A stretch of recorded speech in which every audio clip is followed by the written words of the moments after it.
नेहरू महाविद्यालय के प्राचार्य डॉक्टर राकेश नारायण द्विवेदी से सीधी बात। आखिर ललितपुर के कॉलेज में विद्यार्थियों के लिए भीषण गर्मी से बचने के लिए कोई मेडिकल हेल्प डेस्क क्यों नहीं है? बुंदेलखंड विश्वविद्यालय झांसी द्वारा भीषण गर्मी में आयोजित परीक्षाओं में मिल रही अनियमितताएं। एक क्लास में 50 से 70 छात्र छात्राओं को अगल बगल बिठाकर आखिर नकल विहीन परीक्षा का कैसे संपन्न होगी? भीषण गर्मी के चलते जब अयोध्या के एक महाविद्यालय स्टाफ द्वारा परीक्षा का बहिष्कार हो सकता है तो यहाँ के महाविद्यालय स्टाफ द्वारा क्यों नहीं? महाविद्यालय के एमएससी फाइनल के छात्रों की ड्यूटी लगाकर परीक्षा ली जा रही है, इसका उत्तरदायित्व किसका? आपका परिचय? प्राचार्य नेहरू महाविद्यालय। अभी सर जो गर्मियों में, इस भीषण गर्मी में जो परीक्षाएं चल रही हैं बच्चों की, जैसे कि अयोध्या में भी परीक्षा वहाँ के शिक्षकों ने बहिष्कार कर दी महाविद्यालय के, यहाँ ये नहीं हो सकता था। इतनी गर्मियों में परीक्षा कराने का क्या मतलब निकला? संदेह बहुत भीषण गर्मी है अपने बुंदेलखंड में, और इस समय तो वैसे भी नौतपा का समय है तो और ज़्यादा गर्मी है। और हम लोग चाहते थे कि गर्मी के बाद ये परीक्षा हो, लेकिन हमारे विश्वविद्यालय का ये निर्देश था। विश्वविद्यालय को हम लोग इसके लिए अनुरोध भी किए थे, लेकिन फिर भी विश्वविद्यालय ने जब कहा ये परीक्षा होनी है और उन्होंने 20वां अवकाश भी घोषित कर दिया है। अब नए आदेश के अनुसार 16 जून से 20 जुलाई तक 20वां अवकाश घोषित हो गया है। ये विश्वविद्यालय के निर्देश पर परीक्षाएं की जा रही, संपन्न हो रही हैं। जैसा कि कल उत्तर प्रदेश का सबसे गर्म जिला झांसी रहा, 50 डिग्री करीब टेम्परेचर था तपा के टाइम पे, तो क्या आपके इस महाविद्यालय में मेडिकल हेल्प डेस्क या डॉक्टर की व्यवस्था की गई बच्चों के लिए जो 3 टाइम में हो रहे हैं पेपर? बच्चे डिहाइड्रेशन के शिकार अगर होते हैं तो उनके लिए ORS के घोल, ग्लूकोज, पुदीन हरा इत्यादि ऐसी चीज़ें हम लोग अपने स्टॉक में रखे हुए हैं और उन बच्चों को उसकी सेवा भी करते हैं।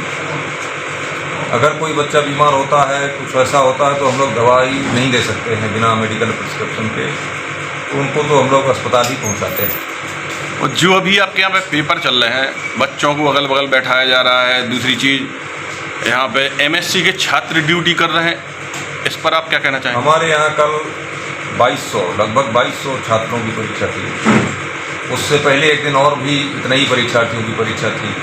ये माइनर विषय हैं जिनकी इतनी लंबी परीक्षा होती है। आमतौर पर इतनी बड़ी परीक्षा 1700-1800 से ज़्यादा नहीं होती। तो ऐसी स्थिति में जब हमें बेसिक शिक्षा विभाग से शिक्षक नहीं मिले, मांगने पर भी नहीं मिले, 2 बार पत्र जारी किए गए लेकिन शिक्षक नहीं मिले, और उनके यहाँ भी चूँकि अवकाश चल रहा है तो शिक्षक अपनी इच्छा से तो जो आ जाते हैं, लेकिन हमने उनके लिए भी, सबके लिए ओपन सूचना प्रसारित की कि जिसके पास जो विश्वसनीय शिक्षक हैं तो हमें उपलब्ध करा दें। जब हमें BSA यहाँ से नहीं मिले तो हम अपने स्टाफ के यहाँ के लोगों से भी हमने ये सूचना दी कि आप हमें अपने संपर्क के विश्वसनीय शिक्षक जो हैं वो दे दें। जब फिर भी नहीं मिले और पूरे नहीं हो पाए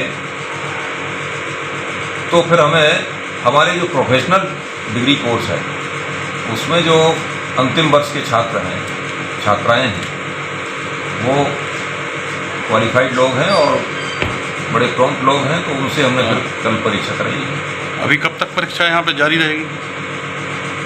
परीक्षा यहाँ ये जुलाई के महीने में परीक्षा, तो हमारे यहाँ नेहरू महाविद्यालय में वर्ष भर में 8 महीने के आसपास परीक्षाएं चलती हैं।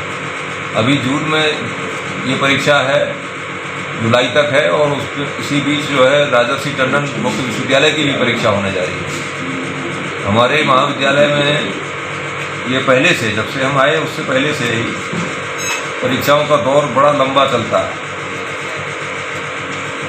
वो हम लोगों को करानी पड़ रही है। रिपेयरिंग, पार्ट्स एवं मोबाइल एक्सेसरीज के थोक विक्रेता। हमारे यहाँ कुशल इंजीनियरों द्वारा हर प्रकार के Samsung, iPhone, Nokia, Vivo, MI, Honor, Oppo, Motorola आदि मोबाइल की बेहतरीन रिपेयरिंग की जाती है। अब आप अपना मोबाइल रिपेयरिंग कराएं विद ओरिजिनल पार्ट्स के साथ। जसवंत टेलीकॉम हाईवे प्लाजा के सामने, मंडी चौराया, मथुरा।